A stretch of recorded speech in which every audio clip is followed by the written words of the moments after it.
pray that these stories tonight really encourage your faith. Because what you're about to hear are stories that go beyond the realm of logic. They go beyond the realm of trying to work it out.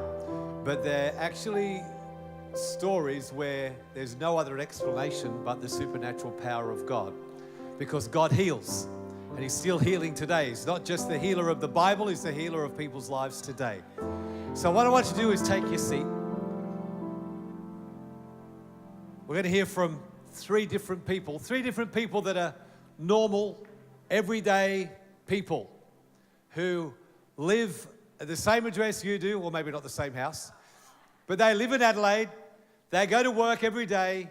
They've got families. They go through exactly the same things as you. They haven't got anything special on their life to attract the blessing of God. They're just God's kids who God chose to heal and bless. And He wants to do exactly the same to you. It's my privilege to interview Jamie. A lot of you, come on, give it up for Jamie. Jamie, get good. It's been a part of our church for how long now? 3.5 years. 3.5 years. Best 3.5 years of your life, Jamie. Absolutely. You're married? Yes. To one wife? Yeah, just one. Good, that's good. Just making sure you're like everybody else. Okay, kids. 4 kids. Whoa. So I'm not normal. 4. Okay. 4 kids. God bless. I had 3 and I think we were just about done. Anyway, Jamie, you were at one stage a quadriplegic. Yep. A quadriplegic. For those of you who don't understand what we're talking about, that's someone who cannot move their arms nor their legs. So back in 1985, you were on your way with your family to Connect Group. Yes. A normal weekday drive to Connect Group. So you had your dad driving, you had 3 of your siblings in the back seat, your mum was in the front seat, and you were sitting on your mother's knee. That's correct. Something you'd never get away with these days. No, you could get away with it back then. So you're driving to Connect Group down Tolly Road. Everyone knows Tolly Road? And something happened that was unexpected. So tell us what happened on that night. So we're obviously on our way to the Connect Group, and Dad was travelling at normal speed, which is unusual for Dad in the first place, but 60 kilometres an hour. A guy wanted to cut into the side street off Tolly Road and didn't give us any time to respond. We hit him at a full impact. As you mentioned, I was on my mum's lap, and really the impact was my head went into the dashboard, my body went over the top, and then my mum's body went over the top of me. So basically, I was her airbag. So I don't... So you went head first. Yep. Your body rolled over the top of your head like a somersault. Yep. And your mother landed on you. Pretty much. And I don't actually remember the impact because obviously I was unconscious. But what I do remember vividly was waking up on the front seat of the old Kingswood. That's a Holden plug. But I was on the front of the old Kingswood, and it's really weird. I couldn't feel anything from the neck down.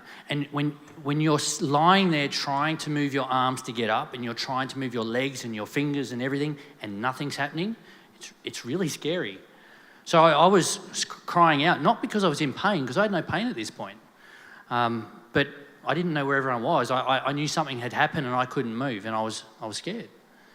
So the ambulance came, they took me out, they took me to the Modbury Hospital, they did x-rays, which we can put on the screen. And it might be a little hard to see, but that was my neck. If you follow the top line, you'll see that it sort of stops, and then the neck jumps across and goes down.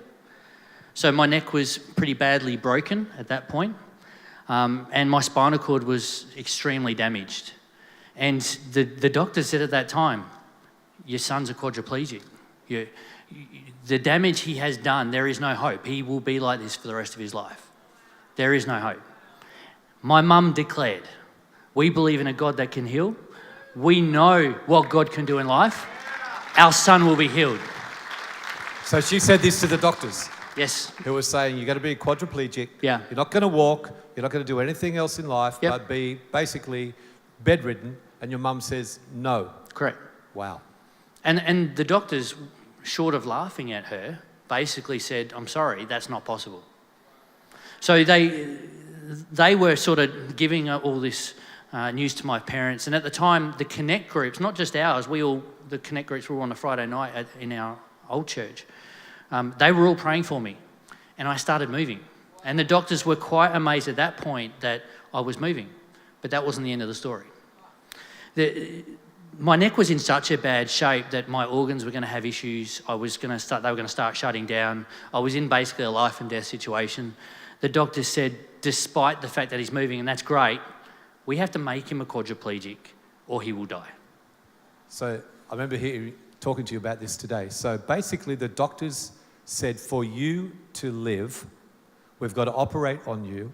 And in operating on you, we're going to literally make you a quadriplegic so that you can live, so your organs can continue to function. Yeah. My spinal cord was messed up, right? There was absolutely no hope of fixing that. So they sent me to the Children's Hospital at that point. I was about to go into surgery. The doctor said, look, we're going to fuse his bones. We're going to do all this stuff. He'll wake up in the morning and he'll be a quadriplegic. And it's interesting that right through this time, I had no pain. Just before that operation, it's the one thing I really remember, it was like I had knives going into the back of my neck. And it was excruciating. I remember screaming out to Mum and Dad. They came across and prayed and the pain went. In this whole ordeal, that's the only bit of pain, 2 minutes, I had through the whole experience. So this is just prior to going. So effectively, you're outside of the operating theatre, waiting to go in, and this pain happened, and excruciating pain. Yep. To the point where you were screaming as a young lad would. And Mum prayed for you, Dad prayed for you, pain stopped, and then you, tell us the rest, you went into the operation. Yes, so I went into the operation, and again, they were telling my mum he's going to be a quadriplegic, and she made that declaration, the same declaration. No, we believe in a God that can heal, he will be healed. So they went through the operation.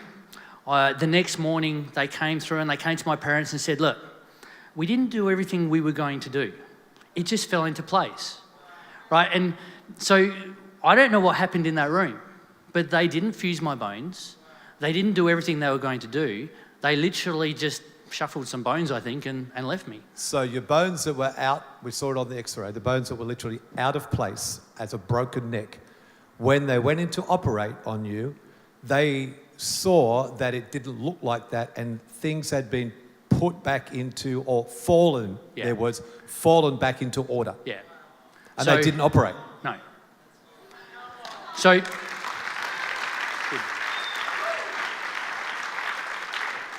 so at that point, they were really careful with me. So the next day, they strap you to a bed, because at that point, the next morning, they're saying I'm going to be a quadriplegic, and guess what? I'm moving. And the doctors are going, we don't understand this. So they strapped me to this bed, literally had a brace with weights, because they're worried that I've got a broken neck, and if I move the wrong way, I'm going to cause some damage. So they're coming in with their clipboards, and I had a whole cast because I was like the miracle child, and they're coming in and poking me and stabbing me and doing all this stuff, going, can you feel this? Can you feel that?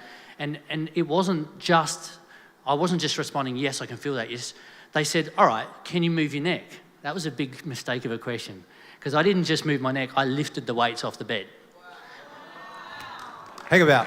So you've got weights pulling your neck, you know, I'm just thinking of a pulley down onto the floor. Yep. Probably got weights strapped to your feet also to make sure. Oh, not to my feet, it was only the neck they wanted to hold. So they said, can you move your neck, thinking you just might do something like this? Yeah. And as an 8-year-old boy, you just responded like an 8-year-old kid Absolutely. did, and just lifted your head up and lifted the weights off the floor. Yeah. Wow. So, Come on. It's pretty amazing. So, over the coming days, expecting I was going to be bedridden for the next few months, within 2 days, I was walking around the hospital with Dad. I was reaching out of the bed, picking up comics. I knew in myself I was fine, right? The doctors didn't want to take the risk, so I came home with a big neck brace. Over the coming weeks, they were said, you can't do this, you can't do that, you can't do this, you'll never play sport again, you'll never do this again, you will have to be super careful. Well, and my brother, if you ever get a chance to talk to my brother, he'll tell you, he remembers stories of me jumping over the couch, playing soldiers and doing all sorts of stuff. Long story short, they then took me back a couple of weeks later for further x-rays. And the doctor's looking at the x-rays going, well, the specialist actually going, I'm sorry, Mrs. Getgood, you've brought the wrong child. The x-rays were so clear, they couldn't even find a sign of a break. Come on. So just wrapping this up, Jamie, you said to me today that you went on and played competition soccer. In fact, you represented South Australia in your age group as a goalkeeper. Yep. Right? Which is no mean feat. So you went to competition soccer, you played all sorts of sports with this supposedly broken neck, which wasn't broken.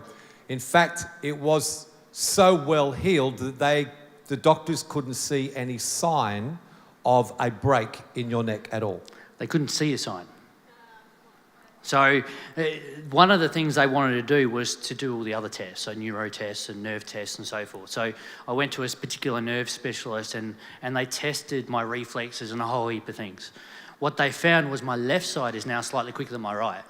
And the specialist said that is an absolute sign that your spinal cord has been damaged.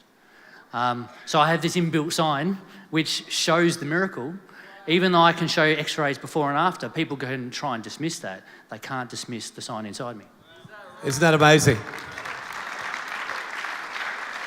So here's a young boy who was doomed to be in bed for the rest of his life, told he's going to be quadriplegic, but a mother who had faith in God, who was prepared to put God on the line and say, no, I trust in a God who can heal.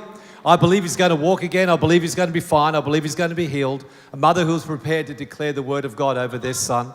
And you are seeing living proof of someone's faith in action who trusted a God who knew more.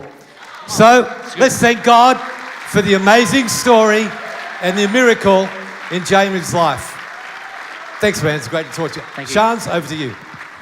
Wow. God had other plans in store for you, Jamie. So good. And I'm sitting here with beautiful Angela. How are you going? Good, You're thank right. you. Yeah. Angela, tell us how long you've been coming here to Influencers Church. I've been coming to this church since 14 years. 14. We came to Australia in 2004, me, my husband, and my 6-month-old baby then. Wow. Now we've got 2 boys, and I've got my family just there, my husband. Stand up. Come on. Where are you? Yeah. Oh. Thank you. And I think we've got a photo of them. If you can't see their faces, here they are. Yeah. So this is Angela and her beautiful family. I'm working as a registered nurse, and my husband is an automobile technician, and he owns his own business. Amazing. So this is Angela. If you've not met her, now you know her. And Angela is coming to share with us her story. Before we get to that, let us know, how did you meet Jesus? When did that happen for you? It happened when I was about 14 years old. And it was not after a big encounter or after a miracle or after an incident. It was just gradual. And we used to have daily devotions. I was in boarding school at that time. So it was just gradual. And then I realized that I really love him and then accepted him as my savior. Beautiful. So I was 14 years old at that time. 14, Yeah. wow. All right, so your amazing story. Angela was a compassion child for 5 years of her life. So can you tell us how that all started? Well, my parents actually, my mom and dad, they both are very well educated and they were living a very nice, wealthy life back in, I'm from southern part of India. So my parents were doing really good back there. And then my dad had a calling to come and do ministry. So he moved to central India. And when he was in one particular organization, he knew that he would be transferred to some tribal village. And we were not sure, my parents were not sure whether we would be safe in the tribal area. There was no proper schools, there is no transport, there's no electricity. There was no safety for us. I got one sister and a brother as well. So my parents, they sent us off to a boarding school. And this was really a very good school. And it was quite expensive. And so my parents are in this tribal village trying to bring hope to the hopeless. And we felt really hopeless because now we are in this hostel, in this boarding school, and it is so expensive, and we know that my parents can't afford for that, you know. And So this is in Mumbai now, right? from Mumbai, they went to the a tribal tribal village. village, Yeah, yep. they already went to a tribal village. And I think we got a photo of our first house in the tribal village. That's the first house where my parents moved in, and that is 8 by 10 square feet. Not square meter, it is square feet. So when we came on the first holidays to this house, me and my dad, we had to sleep outside with the catters, where my brother, my mom, and my sister, they had to sleep inside. We were in shock because there, like I said, we were there to give hope to the hopeless, and we were totally hopeless. So why did you have to sleep outside? There is no place in the house. It's 8 by 10 square feet. There's no place in the house. There was no place to put a bed in there. So there's just some stove and pots and pans, not much there, and then our suitcase. That's it. So there was no place. So that's the reason why your parents felt to send you off To the hostel. Yeah. Yep. Yep. And when we went back to the hostel, all of a sudden, one day we just came to know that we don't have to pay the fees anymore. And I mean, when I came here to the house for the holidays, there was no food. I mean, we were eating rice and yogurt every day. My parents tried to make it interesting. Like one day we just had rice and yogurt, the next day we had rice, yogurt, and raw mango. You know, so that was the only thing we had. This was our holiday food. So when we went back to the boarding school, we got this news saying that we don't have to pay the fees anymore because all the three of us, we were sponsored. We didn't know what that meant. Somebody came from Compassion. We had no idea what it was. And all the three of us, we had a sponsor and who sponsored us for the rest of our school studies. Wow. Yeah. So tell us, that's amazing. So your dad obviously was quite wealthy, Yeah. in a good place, and then felt the call of God, moved to this tribal village, Yeah. which was obviously not big enough, and so they sent you off to this boarding school where you got sponsored, which is amazing. What a Yes. miracle. So what was it like being a Compassion child? Well, one thing is we felt really loved because there is some stranger whom we have never met. This person decided to sponsor us, you know. And I remember his name. His name was Thomas Taylor, and he was from UK. I never seen him, never met him. But, you know, that was a big sacrifice he made for us. I mean, he did not give us out of his abundance. We were told that he was just saving coins, and he was sending it for us.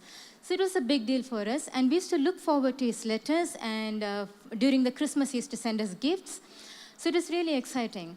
Well, there you go. Make sure you write to your Compassion children. I literally today was doing my paperwork and I saw my letter. I'm like, oh, I need to write to that. And, and I knew your story. It compelled me. I'm like, no, I need to do this. So that is so amazing. So they sponsored you through till you finished your studies? Till we finished our year 10. So till we finished our schools. My brother, he was sponsored since he was in year 3, all the way till year 10. Wow. Yeah, so what happened then? And then I went on to do nursing. My sister did nursing as well, and I did nursing. At one stage, we used to hear about our cousins. You know, they are all doing engineering. They're studying so much. They're into professional studies, whatnot. And we used to wonder, what are we going to do? You know, we had no money. But then there was this nursing school which was quite close to where my parents were living. So both of us went and did nursing, and my brother also did his computer science. Now he's an engineer in Germany. My sister is also a missionary further north in India. Wow, And we are here. amazing, Angela. This is amazing. So, obviously your dad responded to the call of God. He felt, I mean, he sounds like a real amazing man. And so what happened from then for him? So in the sense, what Compassion did for him, what he did with the tribal village. Okay, he started, in 1990, he started his own organization called Rural Blessing Mission. And he started this as a small tuition classes. Now they've got over 30 churches. And they built about 30 That's churches. 30 churches that this mission has over started. 100 home churches.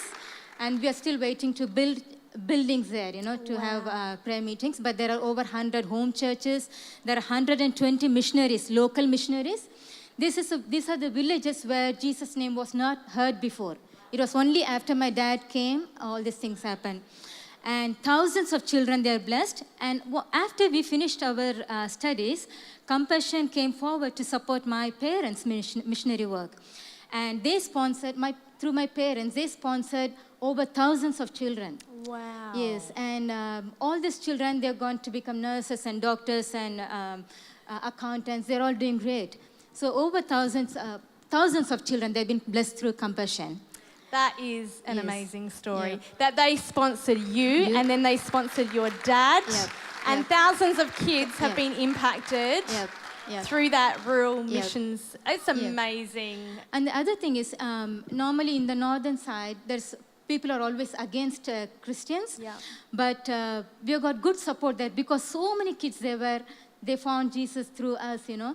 So we got a Wow. good support right now. Amazing. I love that. I love that your dad responded to the call and all this has happened because of that. Yeah. So, another very intriguing thing that you told me this week about your story that all your friends are intrigued Yeah. by, and I'm sure everyone here will be. You had an arranged marriage. Yeah, So, we can did. you tell us about that and where that fit here? Well, what happened was I finished my studies. I wanted to go overseas like all other friends did. But my dad was not willing to send me. He said, you get married and then you go wherever you want. So in 2002, I was talking to my dad. I said, I want to go overseas. I want to do something outside. Dad said, no, you're not going anywhere. You need to get married. And he told me, I'm going to pray really sincerely, and I'm going to ask God that you find a good match this year, before the end of this year. This conversation took place in June. And I said, I'm going to be praying that by the end of this year, I need to be overseas somewhere. And next day morning, when I got up, my dad was not at home. And I asked my mom, where is he? My mom said, Dad has gone to the mountain to pray. Whenever he is serious about prayer, he goes to the mountain and he prays there. So I took it as a challenge, you know, if God is going to answer your prayer or is he going to answer my prayer? So then through mutual friends, my husband's mom came and saw me. And she liked me. I hadn't seen my husband. My husband was in Dubai. He didn't see me. I didn't see him. None of us from our family had seen him. And somehow they just fixed the date. They said, you're getting engaged on this date. So in October 13, we got engaged. And after 15 days, we got married. We never spoke to each other in between. Wow. So hang on. So you only met each other how? On the day we got engaged. On the day you got engaged, Yes. and Just then as we were exchanging the rings, I looked at his face for the first time. Oh, that is Yeah. amazing! Yeah. Wow. So was it love at first sight, or did it take time? Well, absolutely, there was no love at first sight, second sight, or even in the next 100 sights, there was no love at all. But we learned to love each other, and we are getting stronger. Yeah. And you have two beautiful boys. Yes, you do. That is amazing. And when we were chatting and Angela was sharing her story, it reminded me of what Pastor Ashley said last year to us in a message. I don't remember where it was, but he said, if you chase the vision, there'll be provision along the way. And That's I right. felt for Angela, in her story, it was like her dad stepped out Yeah. and went to the tribal village and you got sponsored and your siblings got sponsored and then they sponsored your dad and your dad is now doing amazing things and has started 30 churches and is making a massive difference That's right. where they don't know Jesus. And then another provision is Yes. your beautiful husband. Yep. So what an amazing is. story. Oh, so we'll finish with this. So how has your whole testimony, how's that impacted your trust and faith in God? Well, this may not be for everybody, but for me, I think if God has spoken to me something, if I'm very clear that this is the voice from God, I would say take the step blindly. You know, if you're very sure that this is from God, this is not from any other voice, I will take the step blindly. You know, I don't care what other situation says or what is logic. I'll just take the step blindly. You're And that's what we're amazing. teaching our kids as well. Champions. Oh, well, thank you, Angela. Thank you so for much. sharing your Thank you. amazing story. And if you see Angela, you need to go and give her a hug. She's family. She's amazing. And thank you for sharing. Thank you so much. You're beautiful. Thank you. Before we get our last person, yes, she deserves a clap. We're going to just throw to... We're going to throw to a interview of a beautiful girl called Julie who had an amazing healing here in church. So let's check this out. I met Julie this morning at our Sunday morning service and we just had such an incredible time in the presence of God. But what was amazing was during the welcome time, Pastor Tony Corbridge was here and he just felt God speak to him that there was someone in the crowd who God was going to heal that day, right, today, someone who had trouble with their hearing, with their ear. So Julie, what happened? Tell us. when I was a child, I became deaf in my left ear, and I heard just only 55%, but I was 45% deaf because of the war and a lot of shooting voices. And after a while, I moved to Norway, and I was just asking God, can you please heal my left ear? I really want to hear. And you just need to wait for it. It's not the right time yet. Wow. And then when I came here in this Influence Church today, Pastor Tony, he's just said that today someone is going to be healed. Someone else, your left ear, you're having a lot of trouble hearing out of your left ear, and you've even been to the doctors and had some things done, but it hasn't got any better. God wants to touch that this morning. And I knew immediately it was me, and I go to one of my friends and we just pray together, and I was crying, and I just pop out and my ear just opens up, and I was crying because God is so good and He is so faithful, and He's just so loving, and thank you, God.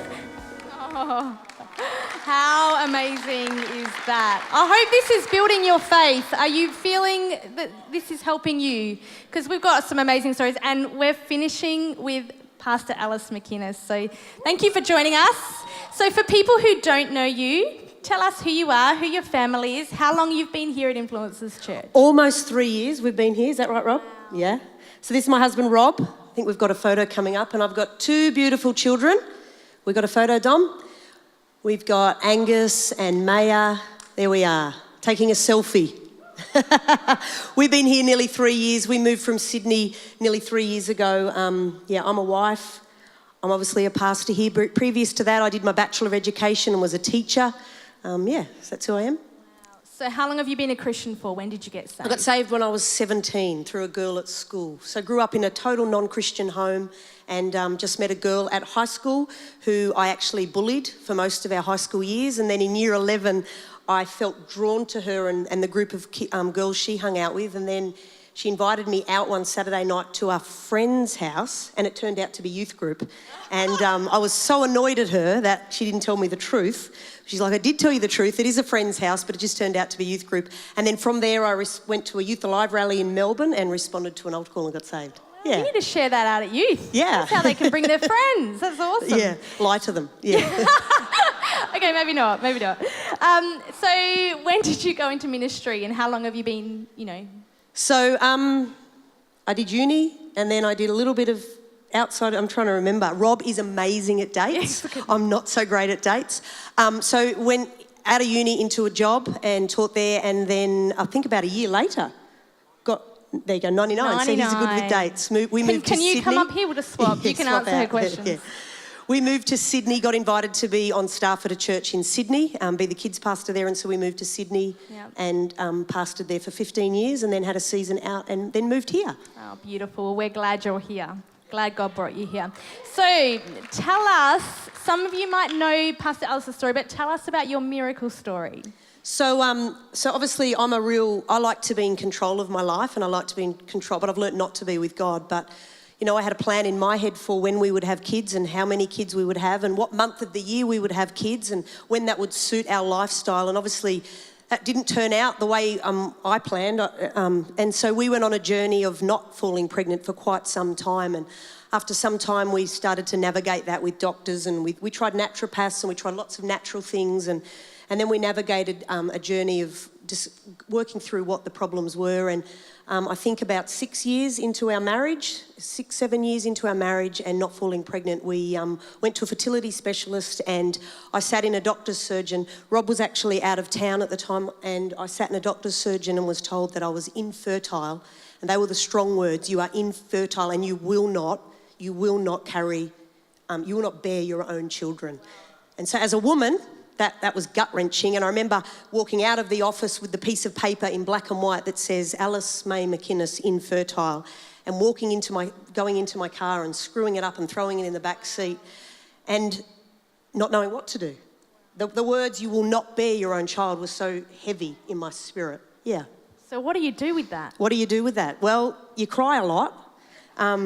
you gather a few close friends and you spend a lot of time praying before God. And I guess I'm a real practical person. So once I heard those words, I went on a journey of what do we need to do now, though, to follow this up, because I wanted a child. We wanted a family. And so I bought every book I could on infertility and I carried it around like my second Bible.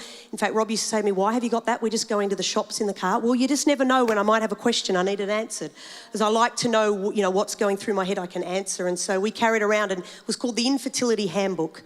I had that. I've still got it as a bit of a memento, but it told me every detail of every test I was ever going for, and it just, detailed everything that was going to happen. But I remember fasting, and on day one, morning one of my fast, I opened up my Bible and I read these words: the fruit of your womb is blessed. Because when the doctor says you won't bear your own children, you start thinking, I'm going to have to adopt, I'm going to have to foster, and all those things are great, and we probably would have gone there. Or maybe I can get somebody else's eggs because mine aren't going to work and mine aren't viable. But when the word of God was so clear and jumped out of the page at me and said, the fruit of your womb is blessed, I knew that no matter what we face, God had a promise for me, and we just had to hold close to that and just walk no matter what. And so we went on a journey, and I think several years later, our little girl was born. She's 12 now. And we decided to do IVF, and that's not for everyone. And we went on the IVF journey, and we got to the day of our egg take, and so we'd done all the injections, and the injections were horrible, and I didn't cope well with them in my body. And we were going in for our egg take, and we went in and had the tests, and we were having Connect group that night, and we'd only told a handful of people our story. So we thought, we'll wait till we're at the other end of our story to talk to people. And but in that whole journey, a lady came to me in the church, and she said, I've just got one word for you. And I said, we hadn't shared it because we told a handful of people. She said, the word, and she said, I don't even know if I should share this with you. She said, but the word I've got for you is fertility. And so I walked away and held on to that because the doctor had said infertile and God had said fertile. And so I thought, well, here we go. And so we went in for our the morning of our test to find out whether my follicles had opened up, where the eggs are held. And apparently they've got to open up to about 2.5 centimetres. And so we got a call that night that was going to tell us what injection we needed to take and what we needed to do, because then we're going to have an egg take on Thursday. Well, my specialist rang, and he was out of the country at the time, and he rang and he said, we're going to cancel your cycle. Your follicles haven't opened up, and what has opened up, there's nothing there that's going to be viable. So we're going to cancel your cycle. And so we were like, okay. And he said, the only thing we can do for you is do another small procedure. He said to me, and these were his words, you will not fall pregnant, Alice. And I said, well, what's the point of it? He said, it'll give your body a chance to try to fall pregnant. And he said, but you won't fall pregnant. I said, okay. He said, but the drugs are in your body, so let's give it a go. And he said, you've got till 10 o'clock tonight to decide, because at 10 o'clock tonight you need to have this injection. So we went home. I think Rob had been away and he was coming back that day. We had Connect group. I had to get everybody out of the house to talk to Rob and say, are we going to go ahead with this cycle or are we not? We decided to go ahead, which meant we took the injection. On Thursday we went in and had a slight procedure, which really meant I had to try to fall. They just assisted a little bit. And we went in for the blood test 16 days later, and that day we got a phone call to say, we've got good news, you're pregnant. And we had a little girl 9 months later. And so we had IVF, and that was something that we allowed our faith to couple with doctors and medicine, and we just believed that faith without works was dead. And so we were going to do all that we could because we believed in that step of faith as well. But we also believed that the doctors wanted to cancel, and the doctor's word again said, you will not fall pregnant. And then we fell pregnant, so 9 months later we had our girl. And then every word you got, after that, was the opposite, the reversal of what was said over you. That every time God switched what was said. Amazing. Yeah. So what happened then? So then There's more. So then, because we've got a boy now, so that's cool. I decided I couldn't do IVF again, and we were quite content with that.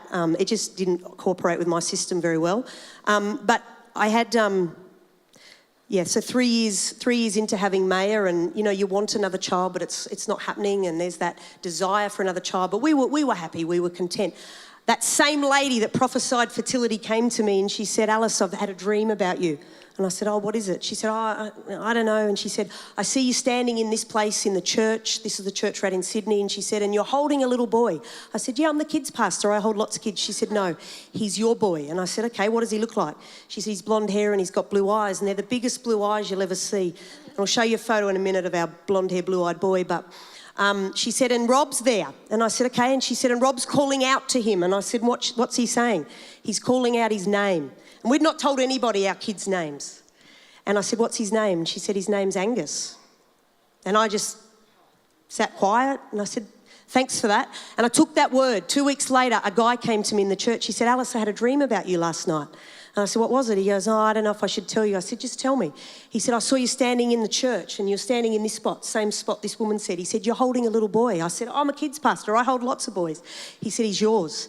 He said, he's blonde hair and he's blue-eyed. And he said, and he's got the biggest blue eyes you've ever seen. I've not told anybody this dream. And he said, and Rob's standing behind you and Rob's calling his name. And I said, what's he saying? He said, Rob's calling his nickname.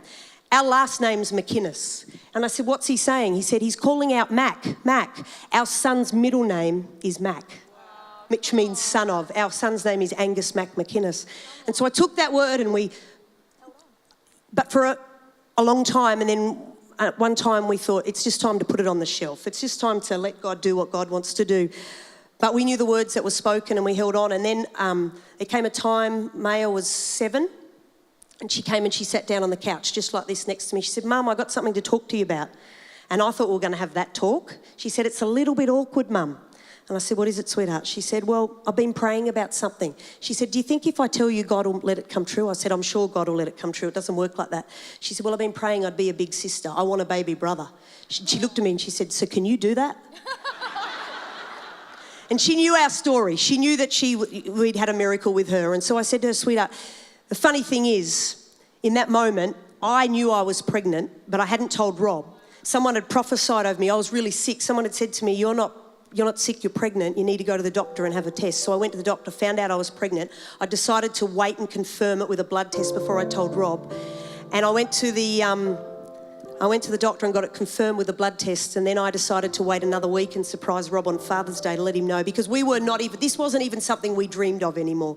This was something we just shelved and let it be a dream that maybe there was going to be, I don't know. It's just one of those things we just had held on to for so long and it wasn't happening. And then Rob went to school, or I went to school, I just forget how this happened, and one of the mums said to me, are you pregnant? I said, no, why's that? Your daughter is telling all of her friends that her mum's pregnant and she's having a baby brother. And we hadn't told her. And so I went to the doctor and we were pregnant, and I said to the doctor, I might be 6 weeks, and he did a test because the dates were all out, and he said, Alice, you're 13 and a half weeks pregnant with a little baby boy. There's a photo of our promise. That's our boy. Love that. Now the next photo, throw the next photo up. That's Angus, about 2 hours old, and his little sister, who prophesied him into being and believed for so long that she would be a big sister and that she would have a baby brother. And true to God's word, there's her baby brother. So beautiful.